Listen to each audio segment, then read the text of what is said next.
बोले चलो हमारे साथ। दशरथ जी बोले कहां ले जाना चाहते हैं? विश्वामित्र जी कहते हैं हमने यज्ञ किया है पर राक्षस लोग हमारा यज्ञ, मारीच है, ताड़िका है, ताड़का है, ये हमारे यज्ञ को पूरा नहीं होने देते। राम जी आ गए हैं, अब हम इनको लेकर जाएंगे, ये यज्ञ पूरा कराएंगे। दशरथ जी रोने लगे, गुरु जी मैं प्राण दे सकता हूं पर अपने राम लक्ष्मण को नहीं दे सकता। चारों सुत मोहि प्राण की नाई, राम देत नहीं बनय गोसाई। मुझे चारों सुत प्राणों की तरह है पर राम को इसलिए नहीं दे सकता क्योंकि राम जटायु की धरोहर है, इसलिए। अब तो विश्वामित्र जी को गुस्सा आ गए, दशरथ किस लिए राम आए हैं? तुम इन्हें अपना पुत्र मान बैठे हो, ये भगवान है। तब वशिष्ठ जी समझ गए गुरु जी बड़े गुस्से वाले हैं। तब वशिष्ठ जी ने समझाया। विश्वामित्र जी ने क्या समझाया? विश्वामित्र जी ने कहा, वशिष्ठ जी ने अब कहा सुनो दशरथ जी, ये गुरु जी हैं, इनके यहां जब राम जी जाएंगे ना तो बहू आएगी, बहू विधि समझावा। बहू किस विधि से आएगी? कान में कह दिया वशिष्ठ जी ने, सुनो ये वो वाले गुरु जी हैं जो बहू दिलवाते हैं। बहू विधि समझावा, इनके यहां राम जी नहीं जाएंगे तो बहू नहीं आएगी। तो दशरथ जी ने कहा तो राम की बस आएगी कि लक्ष्मण की भी बहू आएगी? बोले जो जा रहे हैं उनकी तो आएगी आएगी, जो नहीं जा रहे हैं उनकी भी आएगी। दशरथ जी बोले उनकी कैसे आएगी, वो तो जा नहीं रहे हैं। वशिष्ठ जी बोले पहले ये तो जाएं, वो अपने आप चले जाएंगे। अब दशरथ जी बड़े प्रसन्न भये। सौंपे भूप ऋषि सुत, बहु विधि देहु आशीष, जननी भवन गए प्रभु, चले नाय पद शीस। आज राम जी अपनी माँ कौशल्या से, सुमित्रा माँ, कैकेयी माँ से आशीर्वाद लेकर दशरथ जी को प्रणाम करके आज गुरु जी के संग चले, विश्वामित्र जी के संग। श्याम गौर सुंदर दो भाई, विश्वामित्र महानिधि पाई। आज विश्वामित्र जी ने क्या पाया? महानिधि। इससे बड़ी निधि अर्थात इससे बड़ा धन और क्या होगा? कोई सोना चांदी पाता है पर ऋषि मुनि देखो अपने तपस्या के बल पर भगवान को प्राप्त कर लेते हैं। धन्य है ये विश्वामित्र जी। आगे चलते चलते राम जी बड़ा कौतुक करते हैं। राम लक्ष्मण चलते चलते कहीं इस पहाड़ी पर चढ़ गए। विश्वामित्र अरे बेटा राम आओ, फिर आए, थोड़ी दूर चलें, फिर इस तरफ चढ़ जाएं। विश्वामित्र जी बोले हे भगवान कैसे बच्चे हैं ये। अब विश्वामित्र जी बड़े परेशान होने लगे। ये विश्वामित्र जी की जिम्मेदारी थी। दशरथ जी ने कहा अब से आप ही इनके माता पिता हो, संभालिएगा। जब जिम्मेदारी मिली तब समझ में आया कि बच्चों को संभालना कितना कठिन है। अब तो दशरथ जी को बड़ा डांट रहे थे विश्वामित्र जी, ये भगवान है, और अब खुद को मिले तो खुद घबरा गए, कहीं चोट ना लग जाए, कहीं गिर ना जाए। बड़ी जिम्मेदारी से लेकर जा रहे हैं। आगे विश्वामित्र जी ने कहा यहां ताड़का रहती है, जरा सावधान। राम जी ने धनुष पर बाण चढ़ाया और धीरे धीरे चले तो ताड़का को खुशबू आ गई, है ना, मनुष्यों की खुशबू आ जाती है। अब ताड़का जैसे ही आई हंसती हुई आ गया हमारा आहार, हमारा भोजन आ गया, अब तो हम पेट भर के खाएंगे। कितने लोग हैं? 3 लोग हैं, खाएंगे हम। आगे बढ़ी ताड़का, और जैसी आगे बढ़ी तो एक ही बाण प्राण हर लीन्हा, दीन जानते ही निज पद दीन्हा। एक ही बाण प्राण हर लीना। आज राम जी ने एक बाण मारा ताड़का को, प्राण निकल गए। और क्या समझ लिया? दीन जानी ते ही निज पद दीन्हा। राम जी ने ताड़का को कहां भेज दिया? अपने धाम भेज दिया, साकेत भेज दिया। राम जी जहां रहते हैं अपने निज धाम, वहां भेज दिए। अच्छा, भगवान इतने दयालु हैं। देखो, पूतना भी पहले आई। कृष्ण जन्म में पहले पूतना को मारा, और राम जन्म में पहली ताड़का को मारी। ये ताड़का और पूतना कौन है? ये अविद्या है।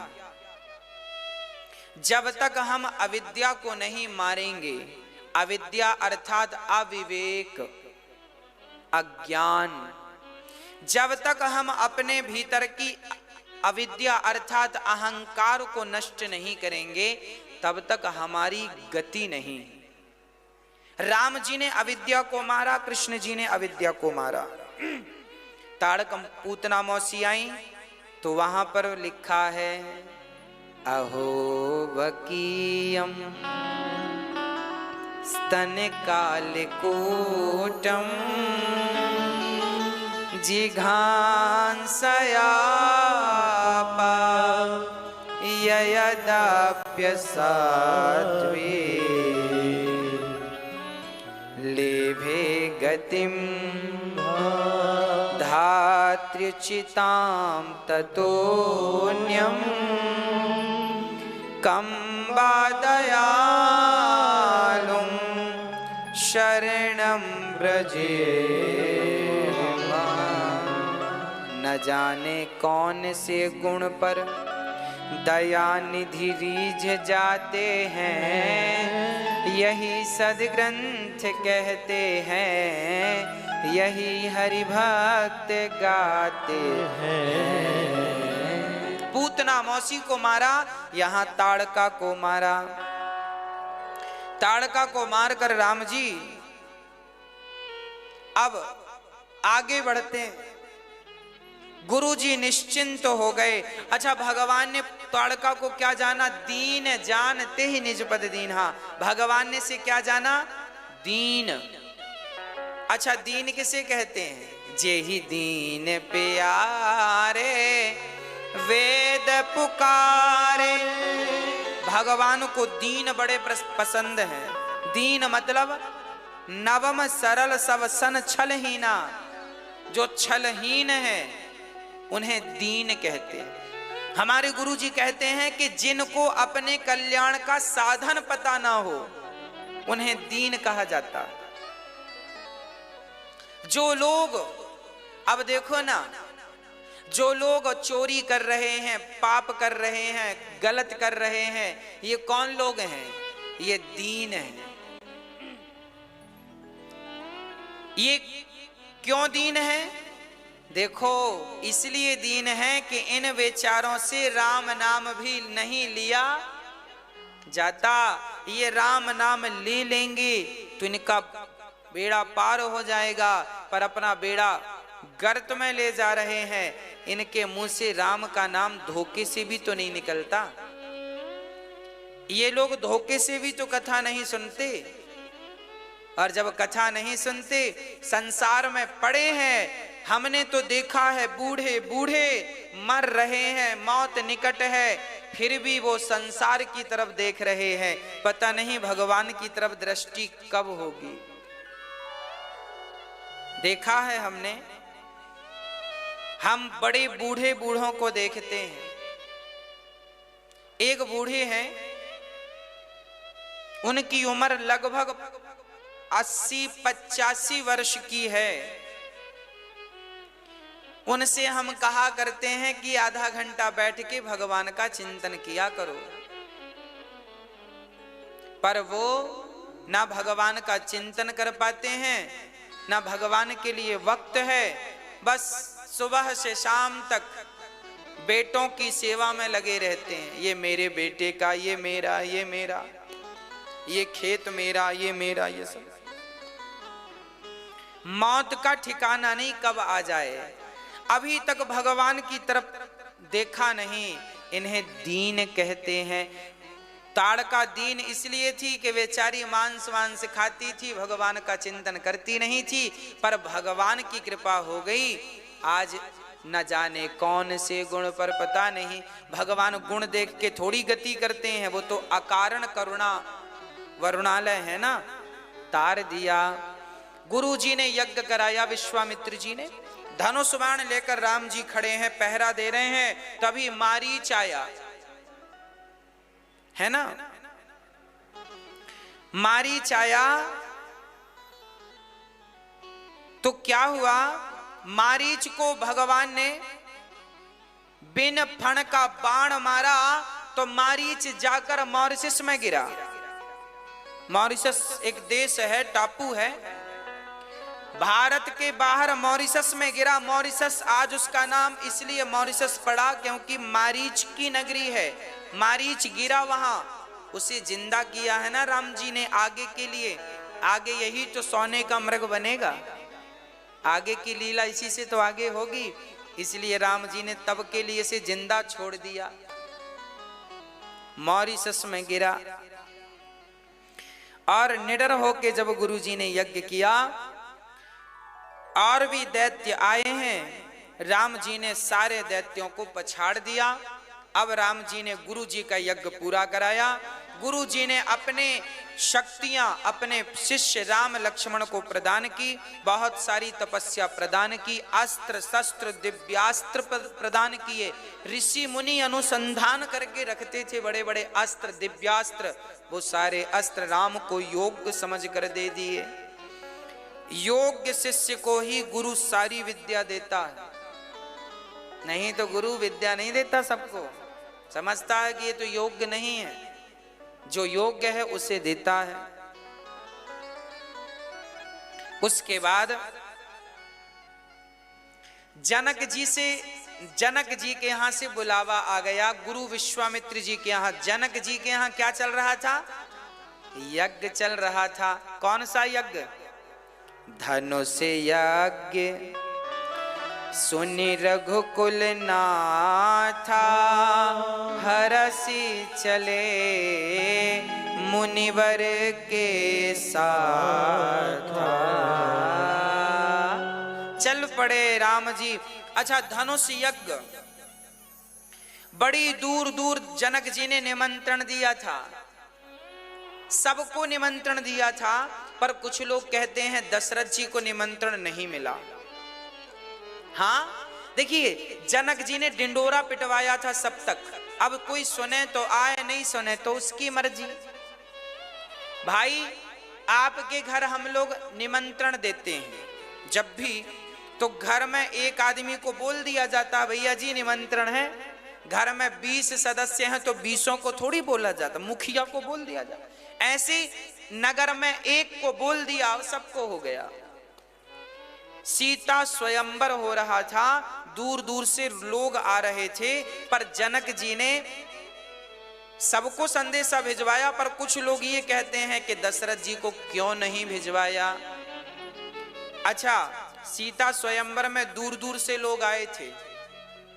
यदि विश्वामित्र जी राम लक्ष्मण को ना लेकर जाते तो दशरथ जी को तो कोई सूचना ही नहीं मिली कि जनक जी कोई यज्ञ कर रहे हैं। अच्छा, जनक जी ने जानकर दशरथ जी को सूचना नहीं दी। क्यों नहीं दी? कारण था, इसका एक बहुत गूढ़ कारण था, वो ध्यान से सुनिएगा। बात ऐसी है कि एक बार जनक जी महाराज बगीचे में बैठे थे और कीर्तन भजन चल रहा था, संगीत चल रहा था। लोग गा रहे थे, जनक जी मौज कर रहे थे, अब बड़े प्रेम से मस्ती में झूम रहे थे। एक सुंदर सा बगीचा, बड़ा हरा भरा, बड़ा सुंदर, नाना प्रकार के पुष्प खिले थे और सुंदर। चंदन का बगीचा था, चंदन के वृक्ष थे, बिल्व पत्र था, पीपल, बट वृक्ष, आंवला, आम इत्यादि वृक्ष थे और बड़ा अद्भुत नजारा था। ध्यान से सुनिएगा। जनक जी महाराज बैठे आनंद ले रहे थे, तभी एक साधु आए। साधु ने वहां जनक जी को आवाज लगाई, जनक जी बड़ी भूख लगी है, कुछ भोजन दे दो। पर जनक जी ने साधु की आवाज सुनी नहीं। संगीत चल रहा था, आवाज सुनी नहीं। किसी ने कह दिया कि भोजन वहां चल रहा है, जाके वहां खाओ। तो साधु बड़ी तपस्वी थे, उन्होंने श्राप दे दिया, जनक जाओ मैं तुम्हें श्राप देता हूं, ये तुम बगीचे में बैठे हो, जाओ तुम्हारा ये बगीचा बिल्कुल सूख जाएगा। श्राप दिया, बगीचा तुरंत सूख गया, बिल्कुल बंजर हो गया, वीरान। अब जनक जी दौड़े दौड़े आए, क्या हुआ? महात्मा जी को पता लगा जनक जी आ रहे हैं। जनक जी चरणों में गिर पड़े, महाराज हमारे इस जंगल बगीचे में हमसे हमारा बड़ा लगाव है, कृपा करो इसे हरा भरा कर दो। साधु जी बोले, हम कब से आवाज लगा रहे हैं, तुम सुने नहीं? जनक जी बोले, प्रभु अपराध हो गया, बड़ा शोर था, हम सुन ना सके, क्षमा करो, बगीचा ठीक कर दो, आप तपस्वी महापुरुष हैं। तब साधु जी ने कहा, सुनो, तुम्हारे नगर की या कहीं की कोई पतिव्रता नारी यदि इस कुएं से पानी भरकर कच्चे सूत की रस्सी बनाए, कच्चे घड़े में पानी भरकर, और जब इस जंगल का सिंचन कोई पतिव्रता नारी करेगी तो ये जंगल हरा भरा हो जाएगा। कब हरा भरा होगा? कच्चा सूत जानते हैं? कच्चा धागा, कच्चा सूत, हाँ, रुई से, वो बहुत कच्चा होता, यूं पकड़ो तो टूट जाता। अब देखो, उस कच्चे धागे से कच्चे घड़ा भी कच्चा, मिट्टी का कच्चा, पका घड़ा नहीं, और कुएं से पानी निकालना है। जनक जी बोले, ठीक है, मेरी पत्नी सुनैना। जनक जी की पत्नी आई, कहो देवी तुम पतिव्रता हो के नहीं? जनक जी की पत्नी ने कहा, हाँ हम पतिव्रता हैं, पतिव्रता, हमसे कोई पतिव्रता और होगी तो चलो कच्चे सूत में बांधो घड़ा, पानी निकाल के डालो बगिया में, हरी हो जाएगी। जनक जी की पत्नी ने सोचा, मैं हूं तो पतिव्रता। अच्छा, वो पतिव्रता तो थी, सती तो थी, पर थोड़ा सा डर था कि कच्चे सूत में बांधूंगी और टूट गया तो सब हंसेंगे। पतिव्रता तो थी, कर तो सकती थी, पर कॉन्फिडेंस की कमी थी, विश्वास की कमी थी। अब वो पीछे हट गई ना, मैं ये रिस्क नहीं लेना चाहती, नहीं तो फिर प्रश्न चिन्ह लग जाएगा। यदि कुछ भी गड़बड़ हो गई, रस्सी टूट गई, घड़ा टूट गया या ना हुआ, तो फिर लोग कहेंगे, लोग कैसी पतिव्रता है। अभी तो मैं कह सकती हूं कि मैं पतिव्रता हूं, पर यदि कुछ भी गड़बड़ हुई तो फिर तो क्वेश्चन मार्क लग जाएगा, ये पतिव्रता नहीं है। डर गई थी, 100% थी, पर हिम्मत जुटा ना सकी। जनकपुर की और स्त्रियों को पता चला।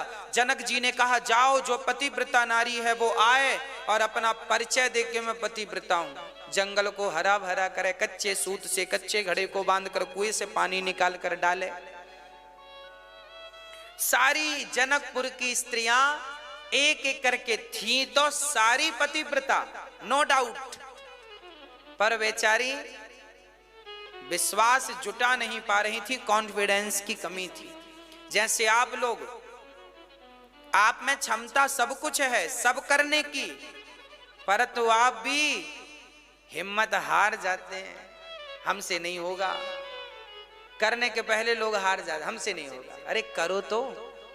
चलो, अब तो जनक जी बड़े दुखी हुए, राम राम, हमारे नगर में कोई बढ़िया वाली पतिव्रता नहीं है। बड़े दुखी भई। हवा फैलती फैलती अयोध्या चली गई। जनक जी ने अपने गुरुजी से कहा, गुरुजी है कोई आपकी नजर में पतिव्रता? तब गुरुजी, जनक जी के गुरुजी ने कहा, अयोध्या में तो भरमार है, जाओ। एक पत्र लिखा जनक जी ने, अयोध्या नरेश दशरथ जी, आपको प्रणाम करता हूं, हमारा बगीचा संत के श्राप के कारण सूख गया है। कोई पतिव्रता नारी कच्चे सूत में कच्चा घड़ा बांधकर उसे कुएं से पानी भरकर और उस जंगल का सिंचन करेगी तो जरूर हरा भरा हो जाएगा। दशरथ जी ने अपनी पत्नियों की तरफ चिट्ठी भेज दी। पत्नी कौन? मां कौशल्या। जब कौशल्या मां ने सुना कि पत्री आई है, चिट्ठी आई है और जनकपुर जाना है, दशरथ जी ने रथ तैयार किया। चलो कौशल्या, चलते हैं, हमें विश्वास है तुम ये सब कर लोगी। कौशल्या बोली, चलो। आसान काम है कौशल्या, मां तो पतिव्रता नारी। रथ पर बैठी जाने लगी। अभी रथ पर बैठी ही थी, रथ 4 कदम चला ही था कि कौशल्या मां की दासी, जो कौशल्या मां के कक्ष में झाड़ू पोंछा करती थी, दासी आ गई और हाथ जोड़कर बोली, महारानी जी कहां जा रही हैं? मैं 4 दिन में लौट के आ जाऊंगी, छोटा सा काम करने जा रही हूं। काम छोटा सा? हमें बता दो, हम ही छोटा सा काम कर लेंगे। तुम कर लोगी? तो लो ये चिट्ठी पढ़ो। काम वाली बाई को चिट्ठी पढ़ा दी। कौशल्या मां ने कहा, क्या लिखा है? बोले, कच्चे घड़े में कच्चे सूत को बांधकर पानी निकाल के डालना है, पतिव्रता नारी हो सो बताए। कौशल्या ने कहा, क्या तुम ये काम कर लोगी? कौशल्या मां की दासी ने कहा, मां मैं आपकी दासी हूं, ये छोटे मोटे काम के लिए आप परेशान ना हुआ करिए, आप विश्राम करिए, मैं ही जाती हूं। अब जनकपुर में वो कौशल्या मां के कमरे की झाड़ू पोंछा करने वाली दासी चली गई। अब जनकपुर में हल्ला मच गया कि अयोध्या से कोई पतिव्रता आई है और वो बगीचे को हरा भरा करेगी। जनकपुर में तो भीड़ लग गई, हम भी तो देखें। अब जनकपुर में भीड़ लगी। दासी, मां कौशल्या की सेविका दासी उतरी रथ से और उन्होंने जनक जी से कहा, कच्चा घड़ा और सूत कहाँ है? रखा था सूत, सूत की उन्होंने कस के गांठ बांधी और घड़े से लपेटी और भगवान से प्रार्थना की, है विधाता, यदि मैंने आज तक अपने पति के अतिरिक्त स्वप्न में भी किसी पुरुष की परछाई का टच ना किया हो, परछाई का भी स्पर्श ना किया हो, तो हे विधाता मेरे पतिव्रत धर्म की लाज रखना। इस सूत से ये घड़ा तब तक बंधा रहे जब तक मैं जल का सिंचन ना कर दूं। कच्चे सूत का उसने गांठ लगाकर जो घड़े को बांधकर और कुआं में डाला, लोगों के दिल तो धक धक कर रहे थे, अब टूटा, अब टूटा, अब टूटा, पर वो पूरा का पूरा सूत घड़े से बंधकर वापस आया। घड़े कच्चा घड़ा था पर कच्चा घड़ा वज्र की तरह हो गया। पतिव्रता नारी ने हाथ लगा दिया ना, उसमें पानी भरा और जो उस बगीचे का सिंचन किया, जहां जहां पानी की बूंदें पड़ती गईं, सब हरा भरा होता गया। जय जयकार लगती गई, दशरथ जी की जय हो, दशरथ जी की जय हो, दशरथ जी की जय हो। जनकपुर ने कहा, जनक जी ने कहा, देवी आप कौन? क्या आप कौशल्या हैं? क्या आप कैकई हैं? क्या आप सुमित्रा हैं? तब जनकपुर से जनक जी से कहा, महाराज शर्मिंदा ना करो, मैं ना कौशल्या हूं ना सुमित्रा हूं, ना कैकेयी हूं। तो विदेह राज ने कहा फिर आप कौन हैं? बोले मैं कौशल्या के यहाँ बर्तन मांजने वाली, झाड़ू लगाने वाली, मैं उनकी दासी हूं। जनक जी के आंखों से आंसू आ गए। हे भगवान, जिनकी दासियां इतनी बड़ी पतिव्रताएं हैं, वो महारानियां कितनी बड़ी पतिव्रताएं होंगी। दशरथ जी, जनक जी महाराज तब से डरे हैं। जनक जी डर गए कि तब बुलाया था कौशल्या को, आई दासी। अब सीता स्वयंवर में कहीं मैंने निमंत्रण भेज दिया तो धनुष तोड़ने के लिए फिर ना कोई दास आ जाए, तो मेरी सीता दास से विवाह ही जाए, क्योंकि इनके यहां तो ये सब बाएं हाथ का काम है। जनक जी बड़े डर गए। बोले हम दशरथ जी को निमंत्रण नहीं देंगे। पिछली बार दासी भेजी, इस बार दास ना भेज दे, नहीं वही धनुष तोड़ दे और सीता को ब्याह के ले जाए। नहीं बुलाया जनक जी ने, पर नहीं बुलाए तो क्या हुआ, राम जी बिना बुलाए चले आए, है ना। चलो गुरु जी को बुलाया है ना। धनुष यज्ञ सुनी रघुकुल नाथा, हरसि चले मुनि बर के साथा।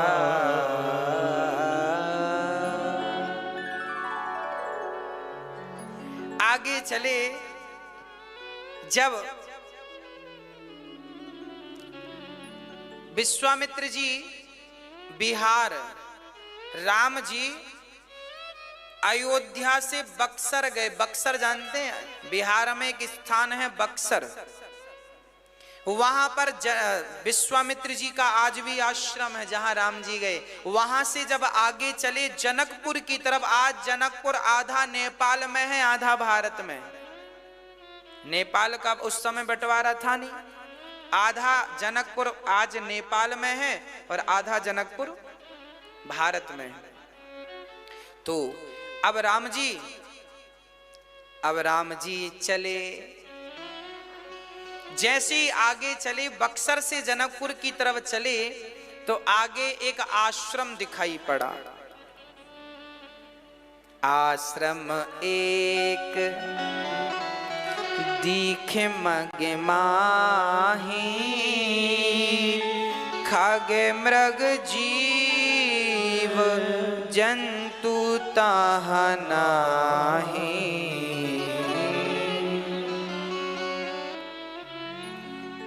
पूछा मुनहि शिला प्रभु देखी, सकल कथा मुनि कहा विशेषी। आगे आगे विश्वामित्र जी, पीछे पीछे राम, उनके पीछे लक्ष्मण। जब राम जी जनकपुर की तरफ पैदल चले तो उन्होंने रास्ते में देखा एक बहुत सुंदर आश्रम था, पर वहां ना पशु थे ना पक्षी थे, बिल्कुल शांत वातावरण। तो राम जी ने गुरु जी को रोका, गुरु जी रुको, ये क्या है। तब गुरु जी ने कहा, बेटा राम, ये तो वह आश्रम है जिसकी तरफ कोई देखता नहीं, आपने क्यों देखा। राम जी ने कहा, गुरु जी, जिसकी तरफ कोई नहीं देखता उसी की तरफ देखने के लिए तो मैंने अवतार धारण किया है। जिसको कोई ना देखता हो उसे रघुनाथ देखते हैं। ये पत्थर कौन सा है, ये नारी के आकार का क्यों है। तब पूरी कथा सुनाई। गौतम नारी श्राप बस उपल देह धरि धीर, चरण कमल रज चाहती, कृपा करो रघुबीर। गौतम नारी श्राप बस, ये गौतम की नारी है, श्राप के कारण इसकी ये हालत हो गई है। अच्छा, ये गौतम की नारी कौन है और ये गौतम जी ने श्राप क्यों दिया? आइए जरा इस प्रसंग को समझते हैं, है ना। ब्रह्मा जी की एक बेटी हुई। ब्रह्मा जी ने ब्रह्मा जी के शरीर से एक पुत्री का जन्म हुआ, जिसका नाम रखा अहिल्या। अहिल्या इनका नाम था। ये इतनी सुंदर थी अहिल्या जी, इतनी सुंदर थी, इतनी सुंदर थी कि सारे लोग इनसे विवाह करना चाहते थे। देवराज इंद्र तो बिल्कुल चाहते ही थे मैं विवाह करूं, पर ब्रह्मा जी अपनी बेटी इंद्र को देना नहीं चाहते थे। सोचो, इंद्र ऐसे व्यक्ति हैं जिन्हें कोई अपनी बेटी भी देना नहीं चाहता, खासकर ब्रह्मा जी तो नहीं देना चाहते, पर बहुत सुंदर थी। गौतम ऋषि जो थे, ये गौतम ऋषि के पास ब्रह्मा जी ने अपनी बेटी अहिल्या को रख दी। बोले आप मेरी बेटी को संभालना। देखो पहले के ऋषि मुनि कैसे हुआ करते थे। जवान लड़की सुंदर से सुंदर गौतम जी के आश्रम में रहा करती थी और आश्रम में रहती थी, फिर भी इनकी समाधि, इनका ध्यान, गौतम ऋषि का ना ध्यान भंग होता था ना समाधि भंग होती थी, क्योंकि मन में राम थे, मन में राम का चिंतन था, इसलिए काम की तरफ ध्यान गया नहीं। ब्रह्मा जी ने देखा कि गौतम जी बड़े योग्य हैं, ब्रह्मचारी हैं, पराई स्त्री को देखते भी नहीं। इनके आश्रम में एक जवान कन्या थी, पर इन्होंने आंख उठाकर उसे नहीं देखा और वर्षों तक थी। ब्रह्मा को लगा इससे बढ़िया वर इस लड़की के लिए कोई नहीं, तो अहिल्या का विवाह गौतम ऋषि से ब्रह्मा जी ने करा दिया। अब जब विवाह हुआ तो इंद्र बहुत रोया। इंद्र तो चाहता था मेरे से शादी हो। इंद्र अब विचार करने लगा कैसे मिले। अब जोर जबरदस्ती से मिले तो भी वो लेना चाहते थे। एक दिन क्या हुआ कि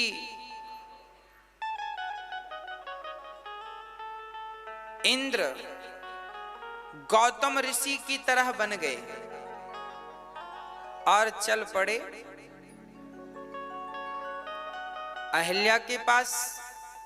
रात के 2 बजे मुर्गा बनकर के कुकड़ों को कह दिया, तो सुबह जान करके गौतम ऋषि को लगा 4 बज गए, क्योंकि मुर्गा तो सुबह ही बोलता। उन्हें लगा 4 बज गए, तो वो गंगा स्नान करने चले गए। गौतम ऋषि गंगा स्नान करने गए।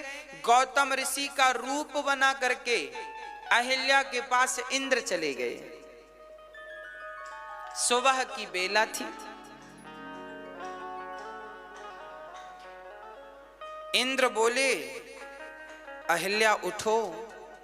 अहिल्या उठी, सावधान हो गई, देखा मेरे पति हैं, पर अहिल्या समझ गई कि ये हरकत मेरे पति की तो नहीं हो सकती।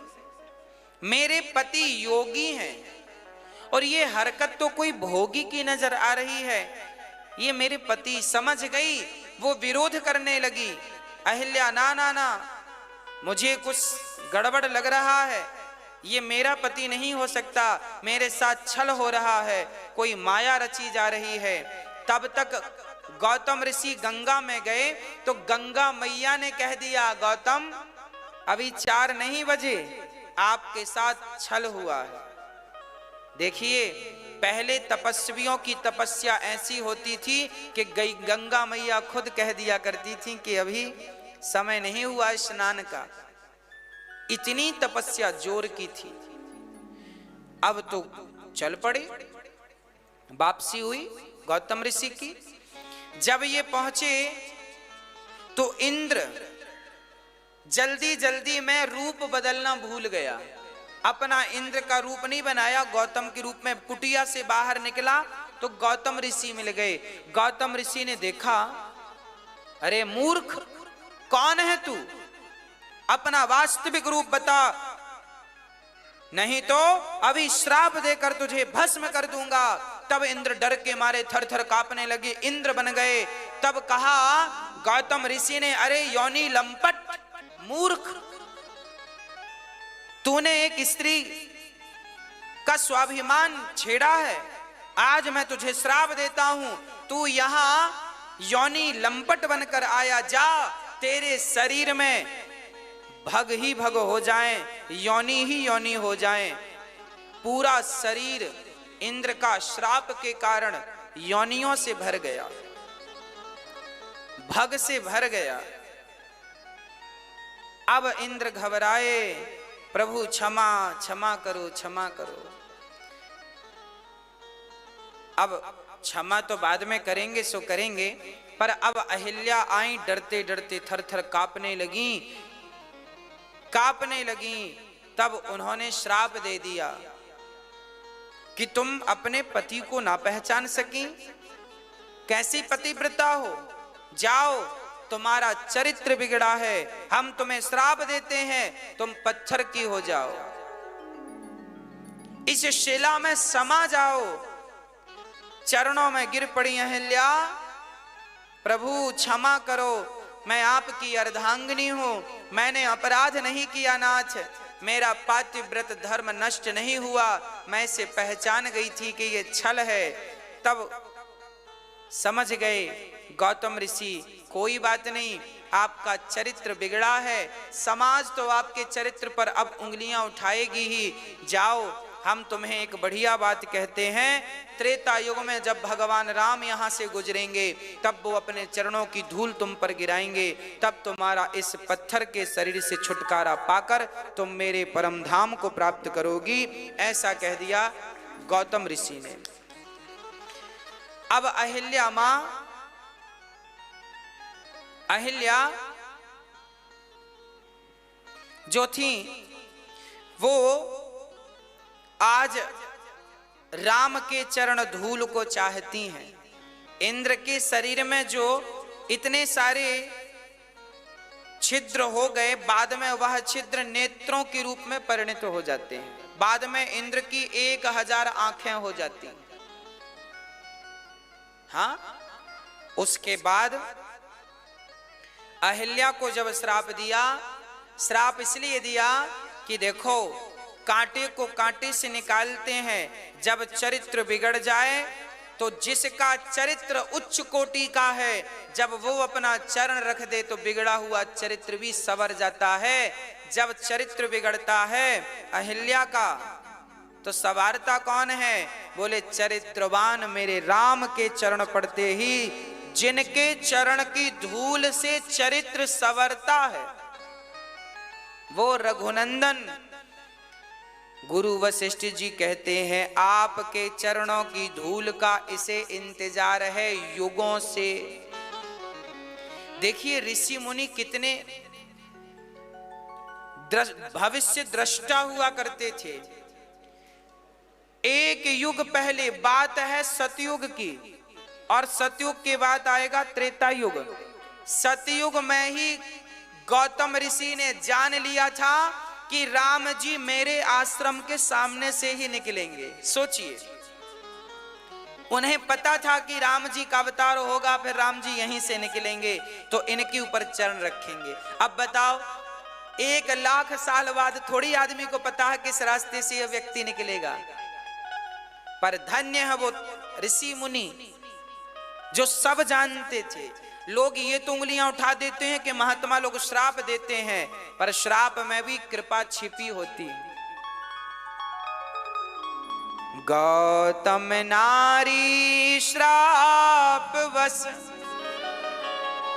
उपल दे धरि धीर, चरण कमल रज चाहती, कृपा करो रघुवीर। जैसे राम जी ने चरण रखे तो क्या हुआ? पर सत्य पर